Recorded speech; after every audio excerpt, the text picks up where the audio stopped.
मोहतरम नाज़रीन अस्सलाम वालेकुम। मैं आपसे मुखातिब हूँ हकीम हाजिक। ये हैदराबाद शाही बाज़ार में फैज़ान पंसार स्टोर जिसमें मैं अभी खड़ा हूँ, ये हमारे दोस्त हैं। हम अक्सर औकात जड़ी बूटियाँ यहाँ से परचेज़ करते हैं जिनसे हम नुस्खे तरतीब देते हैं।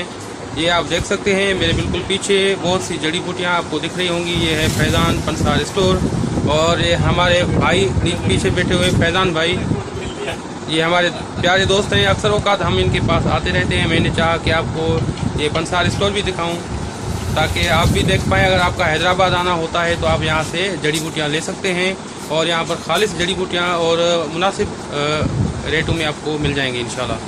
तो ये आज मुख्तसर एक मैं आपको बताना चाह रहा था कि फैज़ान पंसार स्टोर से हम ये चीज़ें ले रहे हैं, तो इस हवाले से एक मुख्तसर सा एक वीडियो लेक्चर है, तो आप ये यहाँ पर विज़िट कर सकते हैं।